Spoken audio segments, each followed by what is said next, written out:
우리 옆에 사는 인사해서 사랑합니다. 축복합니다. 우리 말씀을 좀 읽어보겠습니다. 시작. 첫 열매 되십니다. 예수 그리스도는 첫 열매가 되셨다. 무엇의 첫 열매가 되셨습니까? 부활의 첫 열매가 되셨습니다.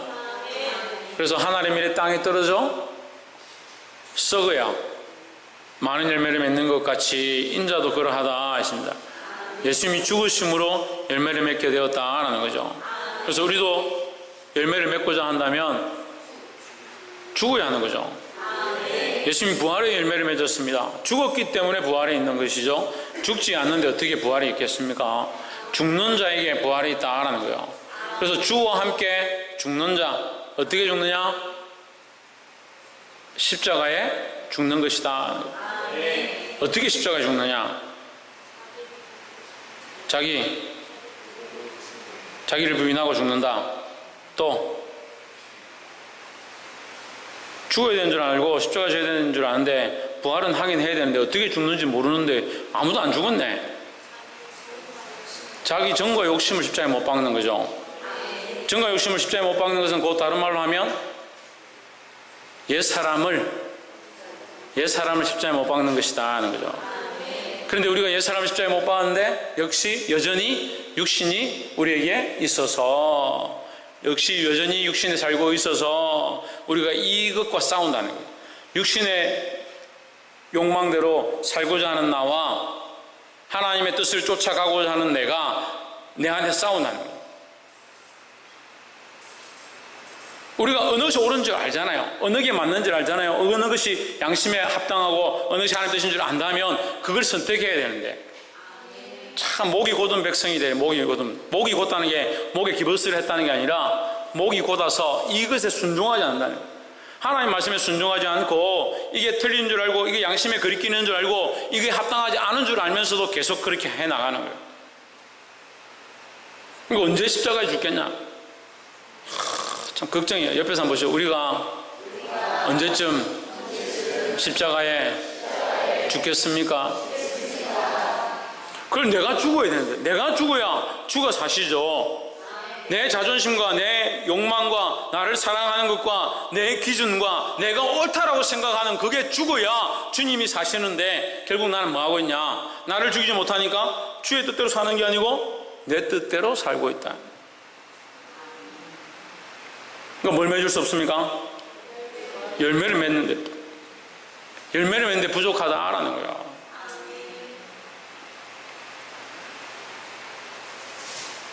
그래서 힘쓰고 애쓴다고 되는 거 아니고 믿음으로 주님 앞에 맡기고 주의 도우심을 구하시기를 주의 이름으로 축복합니다. 이것도 또 어려운데요. 도우심을 구하는 건 뭐냐? 도우심을 구하는 것은 로마서 12장에 너는 이 세대를 본받지 말고 오직 마음을 새롭게 함으로 변화를 받아 하나님의 기뻐하시고 선하시고 온전한 뜻이 무엇인지 분별하도록 하라. 이것은 너희에 드릴 영적 예배다. 영적 예배다. 우리를 하나님 앞에 거룩한 산제사로 드리는 것, 우리의 삶을 거룩한 산제사로 드리는 것, 제사는 뭡니까? 제사는 살은 겁니까? 죽은 겁니까? 제사의 제물은 살았을까요? 죽었을까요? 그래, 죽어야 돼. 죽어야 돼. 우리는 이 훈련을 하는 거예요. 지금 우리가 구원을 얻지 못한 것도 아니고 하나님 나라를 소망하지 않는 것도 아니고 예수 안 믿는 것도 아니고 십자가를 모르는 것도 아닌데 뭐가 안 되냐? 육체가 아직 있어서 자꾸 죄를 지으니까 우리는 이 육체를 쫓아가는 나와 하나님 말씀을 살고자 하는 나와 이 싸우는 이 육체의 소욕을 쫓아가는 나를 죽여가는 이 훈련들을 해나가는 거예요. 이게 누굴 닮아가는 모습이냐? 그리스도를 닮아가는 모습이다. 조심해야 될 게 뭐예요? 부인하지 않는 거예요. 누구를? 예수님을 부인하지 않아야 되는 거죠. 뭘 부인해야 됩니까? 나를 부인해야 되죠. 내 이 죄 짓는 나는 아니다. 이렇게 살면 안 된다. 나를 부인해야 되는데 자꾸 예수님을 부인하고 교회를 부인하고 목사님 부인하고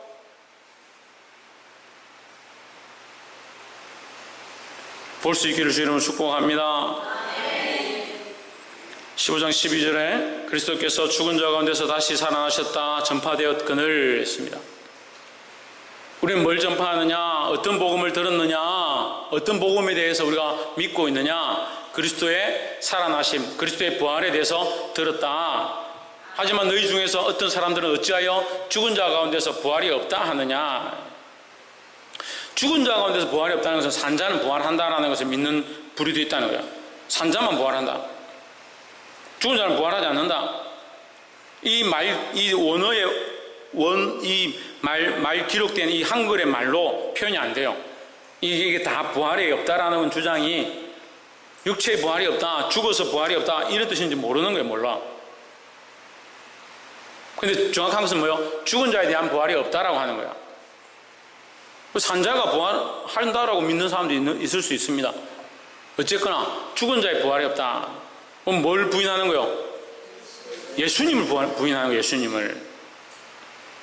우리가요 이 말을 정말 조심해야 되는데, 사람들이 그냥 이게 옳다 저게 옳다 이게 맞다 이게 틀리다 라고 말을 할 때 뭘 잊어버리냐면 예수님의 뜻을 잊어버리고 예수님의 모양을 잊어버리는 겁니다.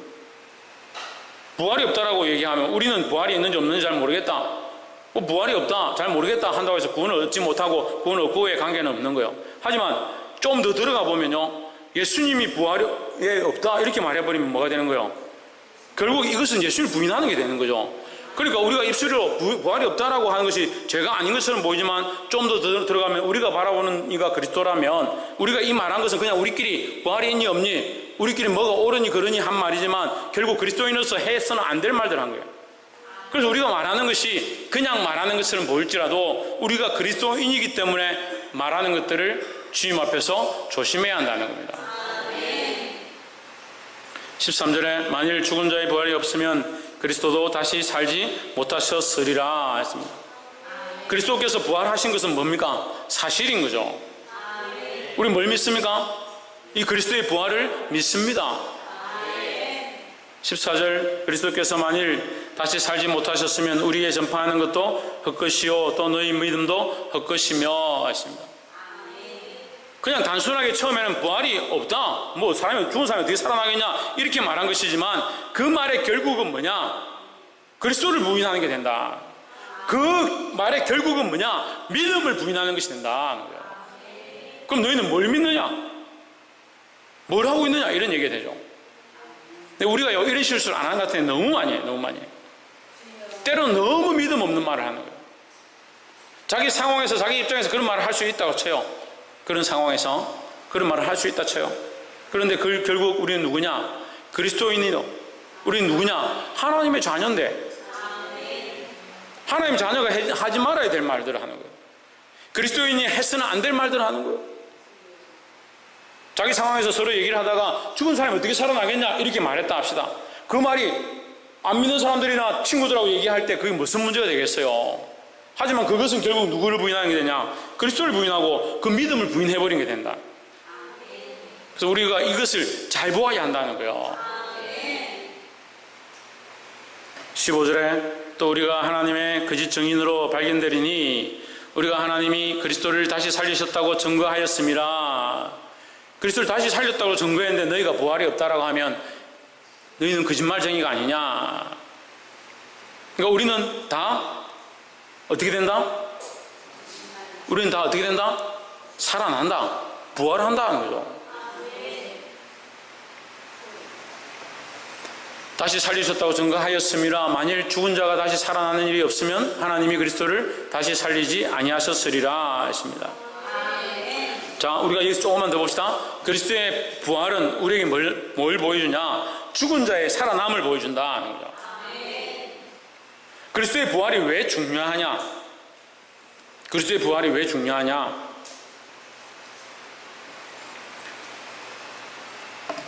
우리가 공의의 공법에 대해서 조금 공부를 했습니다. 죄에 대한 대가를 지불하기 위해서 우리가 지난주일을 했죠? 뭘 드린다? 제물을 드려요. 제물을 드려서 뭐합니까? 대속죄를 하는 거예요. 대속죄를. 이 죄에 대한 대가를 지불하게 하는 거예요. 대가를. 죄에 대한 대가를 지불을 하게 함으로 이 죄를 하나님께서 어떻게 한다? 넘어간다는 거죠. 없다 한다는 거죠. 그런데 그 제물을 바칠 때에 우리가 유월절의 원리를 공부를 했는데 한 가지 더 생각해야 될 게 있습니다. 뭘 드립니까? 어떤 제물을 바쳐라 합니까? 허먹고 저먹고 또 어린 양 같은 피해 제상, 또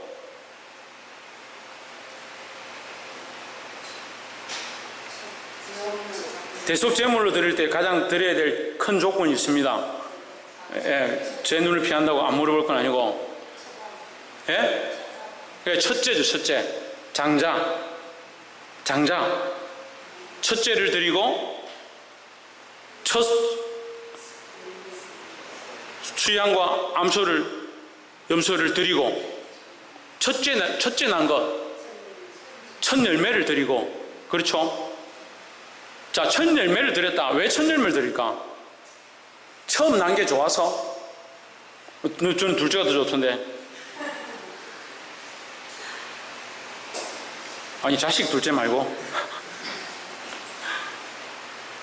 왜 첫 번째를 드릴까? 아니, 왜 이래요? 맥주감사절 열매를 왜 드립니까? 추수감사절 열매를 왜 드려요?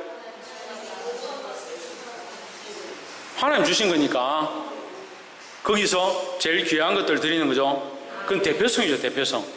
내가 이것을 드리는 것은 이 모든 것이 하나님의 것입니다. 하나님께서 내게 모든 복을 주셨고 이것을 허락하셨습니다. 그 하나님 감사합니다. 대표성을 얘기하는 거예요.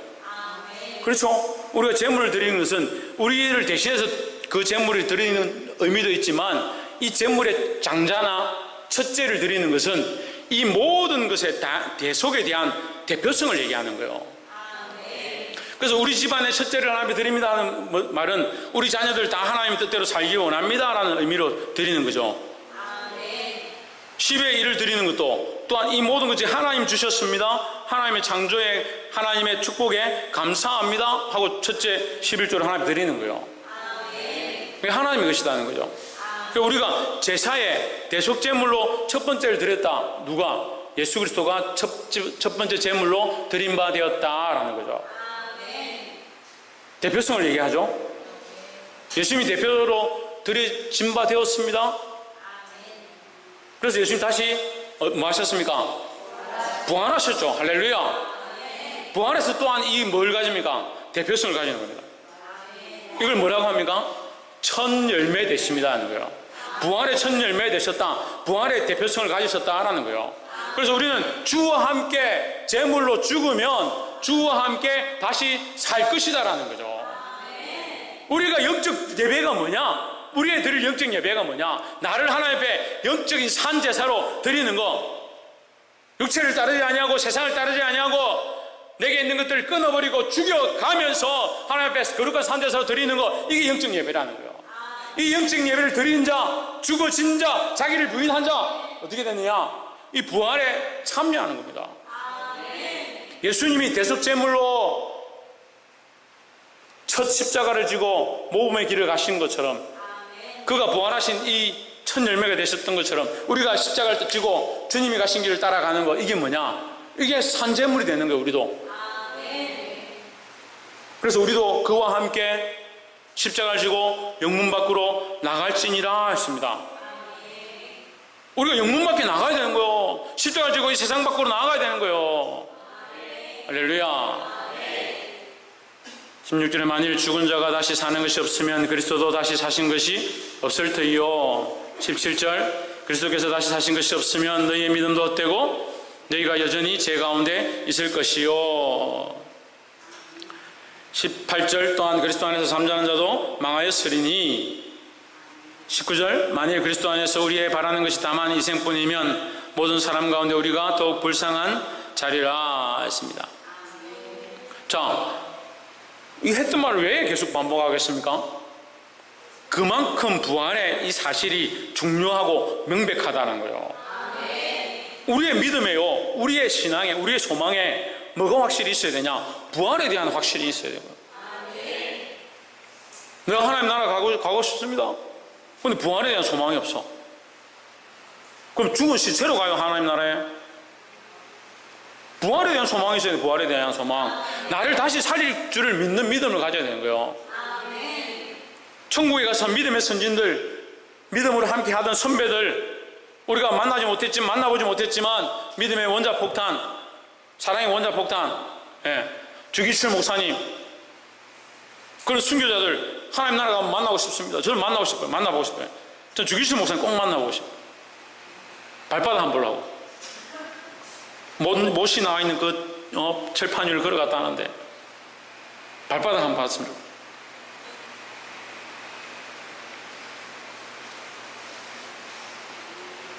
참 오늘날 목회자들 그저 먹어요. 예?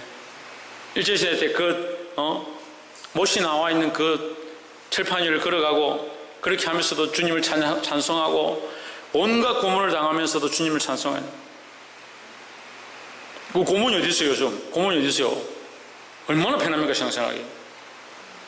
여기 거꾸로 매달아놓고 코에 고춧가루 떨어뜨리고 주전자에 물 부으면 여기 아이고 나 이번 주부터 교회 안 갈게, 큰 사람 교회 절대 안 갈게 할 사람들 많을 거예요. 그렇게 할 사람, 코에 고춧가루 부으면 큰 사람 교회 안 간다 할 사람, 그거는 고난이 없어요. 그런 고난이. 그러니까 지금은 고난이 뭔지 알아요? 안락한 거예요. 안락한 거. 우리가 이 시대가 너무 편한 거예요. 편한 것 자체가 고난이에요. 이걸 이겨내야 되는 거죠.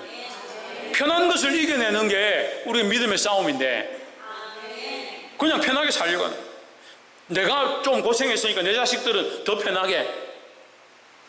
근데 우리가 참 멍청한 건요, 우리의 조상 때로부터 부모들이 고생하고 자식에게 좋은 거 물려주고 그 자식이 커서 부모가 돼서 자식에게 좋은 거 물려주고 그 자식이 또 커서 고생하고 그 자식이 좋은 거 물려줘가지고 자식들이 거룩해지고 성결해지고 더 말씀대로 살고 하나님 두려워하는 게 아니고요, 점점 고난을 싫어하고 고통을 싫어하고 희생을 싫어하고 봉사를 싫어하는 세대가 돼가는 줄 뻔히 보고 있으면서도 자기도 자식밖에 없는 거예요.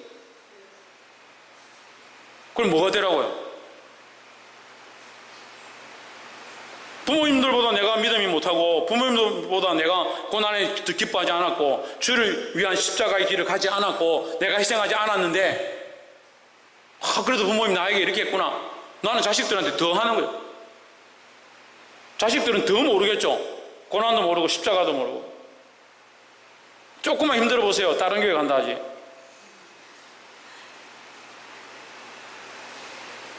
이게 웃을 일이 아니에요. 이게 심각해요. 한국교회 십자가가 없는 한국교회가 되어가는 거예요. 위에 십자가 달아놓은 그 십자가를 말하는 게 아니라 우리 안에 자기를 부인하고 영문밖에 주님이 죽으신 그 골고다 언덕에 우리가 가야 되는데 그럴 마음이 없었어. 그래서 뭘 소망하냐? 뭘 소망합니까? 성준이 뭘 소망합니까? 예훈이 뭘 소망합니까? 하나님 뜻이 제 삶 속에 이루어지기를. 신이경 뭘 소망합니까? 옥동자 김태현 뭘 소망합니까?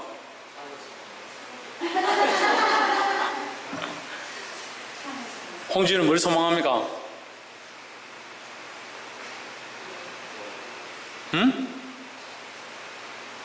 부활?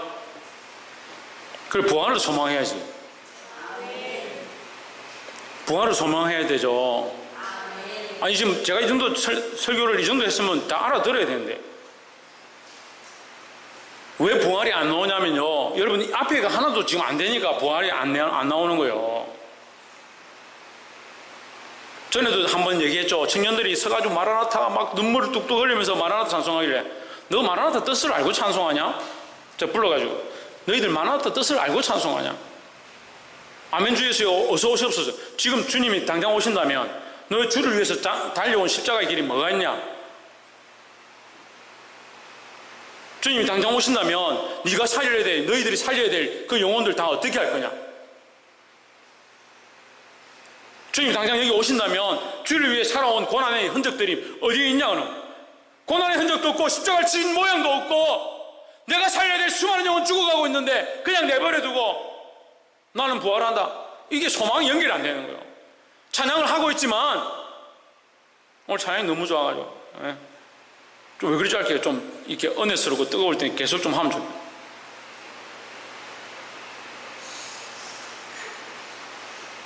찬양이 은혜스러울 때 계속 하라니까요. 예? 말씀이 은혜스러우면 제가 계속 하잖아요. 찬양이 은혜스러우면 계속 해야지. 때로는 찬양하다가 그냥 끝나면 좋겠다는 생각도 있어요. 그 찬양을 왜 자꾸 끊어?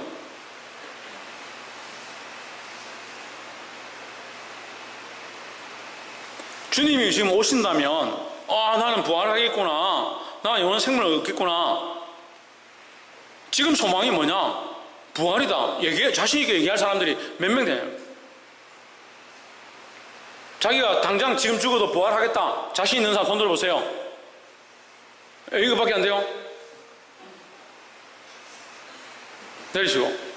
지금 죽어도 나는 잘 모르겠다. 에이, 설마 죽겠습니까 지금?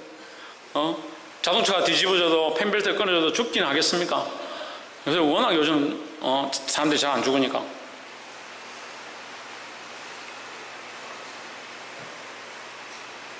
이손병원 가니까 평균 연령이 92세.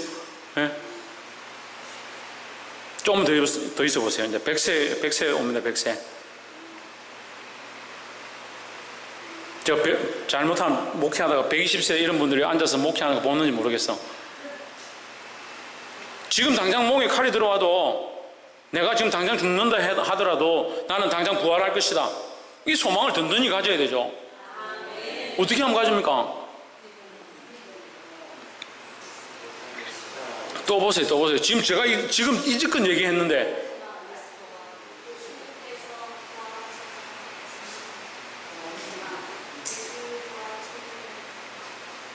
여러분 집에 가면 말씀 다시 듣게 합니까? 말씀 다시 듣게 하시면 손 들어보세요. 오늘 손 계속 들어간다. 제가 분명히 얘기를 했어요. 이 부활의 소망을 왜 가지지 못하느냐, 왜 부활의 확신이 없느냐. 예? 그 십자가를 지고 주님 가신 길 따라온 이 흔적들이 있어야 된다니까요. 그럼 십자가를 지고 주님을 따라가 보세요. 자기를 부인해 보세요. 부활의 소망이 막 새롭게 용수숨 칠 거예요.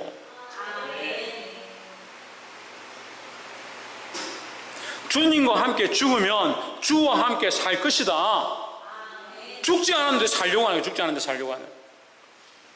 그러니까 이 사람들이 고린도 교회가요, 부활의 소망이 없는 거예요. 부활의 소망이.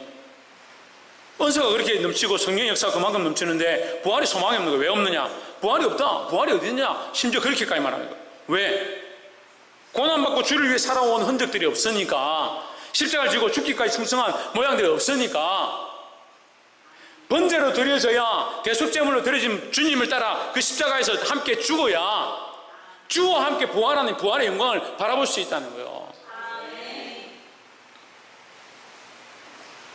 20절에 그러나 이제 그리스도께서 죽은 자 가운데서 다시 살아 잠자는 자들의 첫 열매가 되셨도다 했습니다.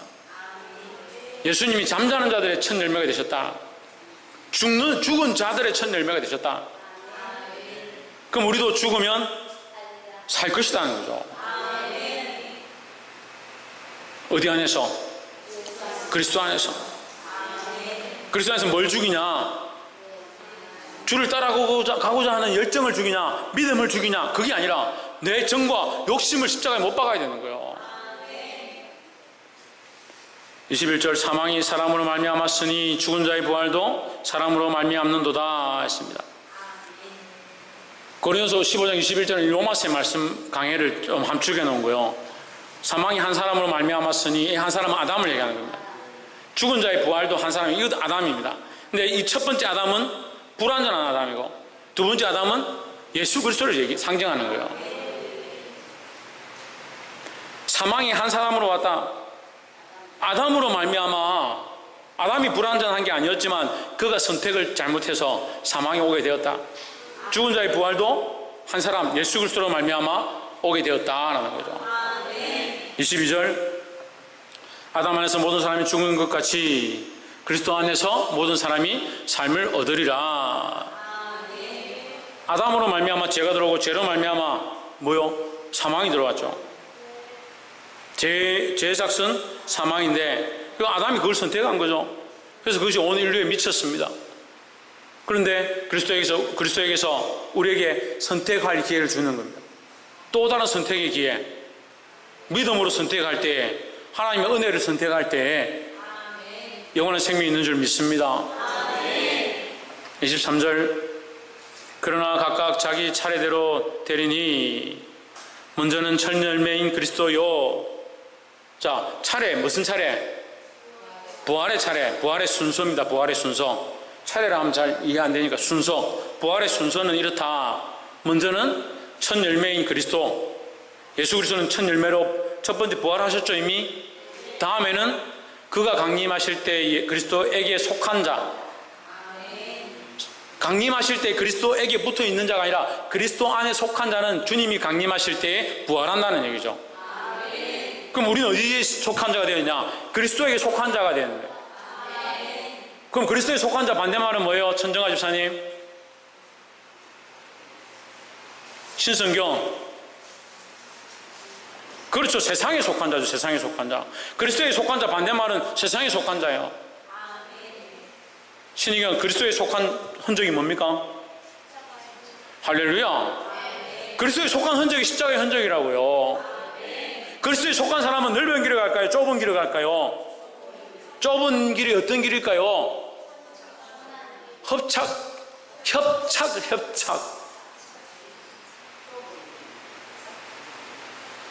나이 드신 분은 병원에 가면 이제 나이가 많이 되면 혈관이 막힙니다.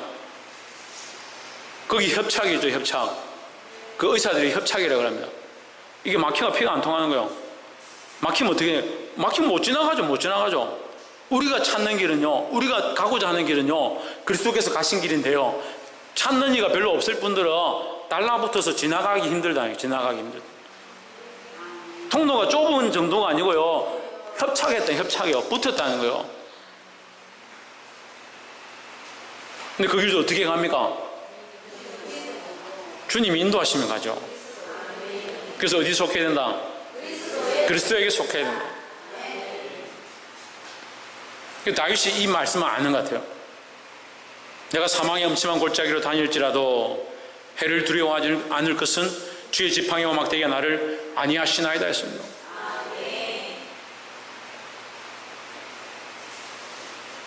그리스도에 속한 자, 부활의 순서가 있는 것. 첫 번째 예수 그리스도, 두 번째 그리스도에 속한 자. 네. 그러면 천국 가서 우리 믿음의 조상들 만나려면 우리는 어디에 속한 자가 되어야 됩니까? 그리스도에 속한 자. 24절, 그 후에는 나중이니 했습니다. 그 후에는 마지막이니. 참 말씀을 잘 기록하다가 이렇게 끝내버리는 게 저는 좀 항상 아쉽더라고요. 나중이다, 마지막이다. 제 성경에 나중에 되어 있거든요. 그래서 먼저 된 자가 나중되고 나중된 자가 먼저 된 자 할 때 나중은 안 좋은 의미입니다. 나중이란 말은 안 좋은 의미예요. 그 후에는 마지막이니 이 말은요, 그럼 그리스도에 속한 자 부활이 있고 또 마지막이다 이 말이죠. 그리스도에 속한 자 외에 마지막이다. 그러면 그리스도에게 속한 자일까? 안 속한 자일까? 안 속한 자이죠. 그 후에 마지막이니 이것은요, 그리스도에게 속하지 않은 사람들 얘기하는 거예요. 그래서 성경을 모르는 사람들이 자꾸 이상하게 오해해서 잘못 해석하는 거예요. 예수 믿는 사람만 부활한다. 천만의 말씀이에요. 예수 믿는 사람만 부활한다 하는 것은 그건 이단이에요. 다 부활해, 다. 모든 생명들이 다 부활합니다. 결국 오고 오는 세대, 오고 가는 모든 세대가 다 그리스도 재림하실 때 다 부활하는 거예요. 하지만 우리는 의와 영광으로 부활하고 구원과 영생의 기쁨을 가지고 부활하고, 저들은 뭡니까? 그 후에 마지막인 저들은 뭡니까? 영원한 영벌에 처하기 위해서 부활하는 거예요. 그러니까 우리가 이 부활의 소망을 가졌다면, 나는 영원한 구원을 얻어서 하나님 나라에 들어가서 하나님과 즐거워할 것들을 기대하는데, 여러분 그 그리스도를 만날 것들을 기대하지 않습니까? 고린도전서 13장을 우리가 하면서 뭐라고 했습니까? 지금은 희미하게 보이나, 거울을 보는 것처럼 희미하나 그때는 얼굴과 얼굴을 대하여 볼 것이고, 그 말씀이 얼마나 기쁨의 말씀이에요. 그게 뭐예요? 그게 사랑의 모양이에요. 사랑의 모양. 모르겠으면 오늘 집에 가서 사랑하는 신랑하고 얼굴 맞대고 보세요. 난 당신 사랑합니다 하고 얼굴 맞대고 보세요. 얼마나 좋아요. 자식을 사랑하면 자식을 사랑하면 얼굴 맞대고 아이고 이쁜 내 딸, 아이고 귀여운 우리 아들 이렇게 볼 거 아니에요. 사랑하면. 우리 하나님 나라 가는데 예수님이 우리 얼굴 맞대시고 내 사랑하는 자야 이제 왔느냐, 내 어여쁜 자야 함께 가자.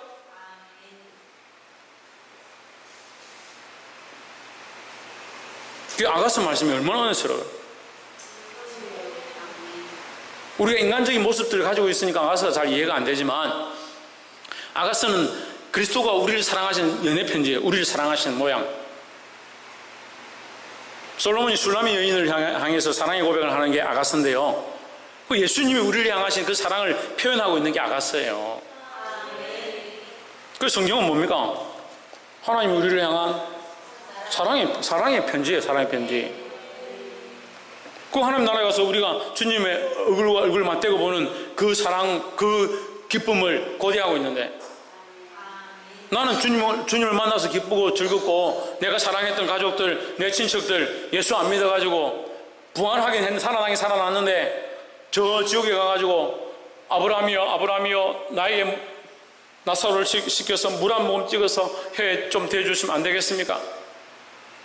아니 그거를 주일학교 아이들한테 그렇게 가르치고 있으면서 정작 본인들은 자기 친척과 자기 가족들 전도할 마음이 없어.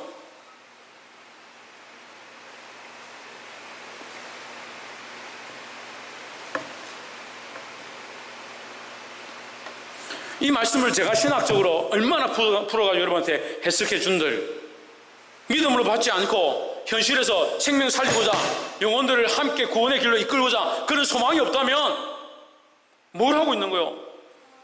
지금 토론회 하는 거예요?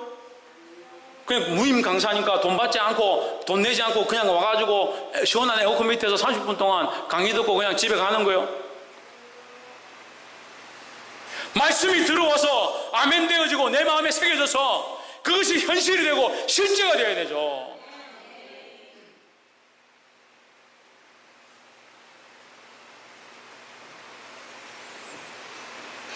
우리 다 부활하는 거예요. 세상 사람들도 다 부활해요. 차라리 안 부활하면 좋겠어요. 차라리 믿는 사람들만 다 부활하면 좋겠어요. 그런데 그렇지 않은 거예요. 다 부활해요. 모두 다 영생을 가지고 있어요. 여러분 잘 생각해야 돼요. 전도할 때 예수 믿으면 영생 얻습니다. 그거 틀린 말이에요. 모두 다 영생을 얻어요. 문제는요, 저 사람들은 영원토록 형벌 받는 영생을 얻고요, 우리는 영원토록 축복과 기쁨이 넘치는 영생을 받는 거예요. 그리고 이게 심각하잖아요. 얼마나 무서워요.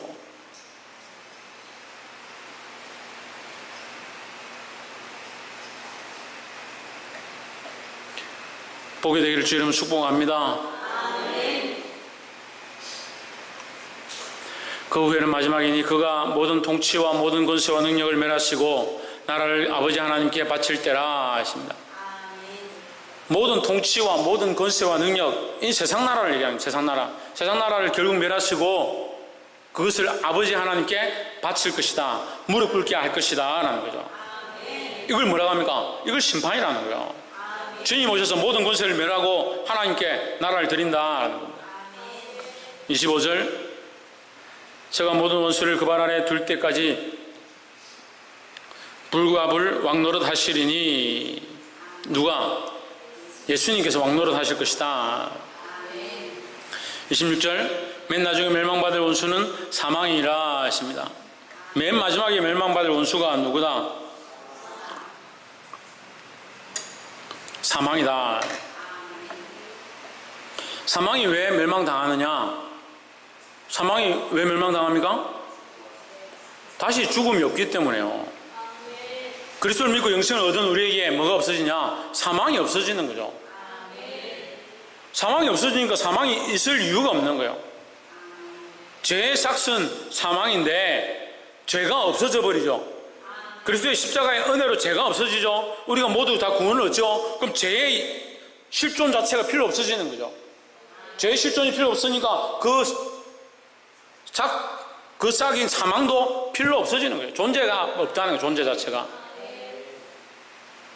27절 만물을 저희 발 아래 두셨다 하셨으니, 만물을 아래 둔다 말씀하실 때에 만물을 저희 아래 두시니가 그 중에 들지 아니한 것이 분명하도다 했습니다. 이거는 그냥 어렵게 볼 필요 없습니다. 만물을 그 발 아래 둔다. 그리스도는 만물을 그 발 아래 둔다. 모든 통치보다 위에 계시다. 통치 아래 있는 것이 아니라 통치 위에 있다, 이 말이에요. 모든 만물을 통치하고 다스리실 능력이 그리스도에게 있다라는 거죠. 이것은 주님 나라가 임할 때 더 확실히 우리에게 나타날 것이다 라는 겁니다. 무엇까지 이기냐? 무엇까지 이긴다고요? 사망까지 이긴다고요. 사망까지. 28절 만물을 저에게 복종하게 하실 때에는 아들 자신도 그때에 만물을 자기에게 복종케 하신 이에게 복종케 되리니 했습니다. 자, 이 말씀도 또 어렵게 볼 필요 없습니다. 모든 만물 위에 그리스도가 계시고 그리스도에게 주권을 주시고 그에게 통치 능력을 주신 이가 누구냐? 하나님 아버지죠. 그 하나님 아버지 앞에 결국 그리스도도 이 모든 권세를 내어드리게 되어 있다라는 겁니다. 아들 자신도 그때에 만물을 자기에게 복종하게 하신 하나님에게 복종하게 되리니 이는 하나님이 만유의 주로서 만유 안에 계시려 하심이라 했습니다. 그래서 결국 모든 통치는 하나님 안에 있다라는 겁니다. 그럼 우리가 이거 말씀 보면서 삼위일체 하나님이 하나님이고 그리스도고 성령이고 삼위 하나님 다 똑같은데 어떻게 하나님이 위에 계시고 밑에 예수를 밑에 있어서 복종하게 하느냐? 이건 복종이 아니고요. 그런 이 계급의 형태가 아니고 하나님 앞에 맡아 있는 섭리의 모양은 대로 하는 거예요.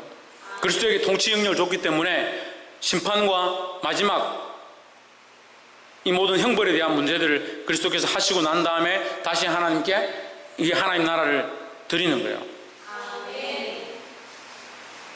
그 드릴 모양들에 대해서 이제 기록하고 있는 것이죠. 말씀을 맺겠습니다.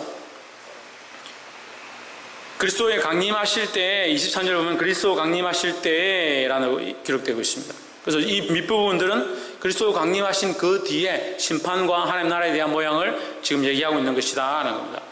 우리는 뭘 믿어야 하느냐? 그리스도의 부활을 믿어야 합니다.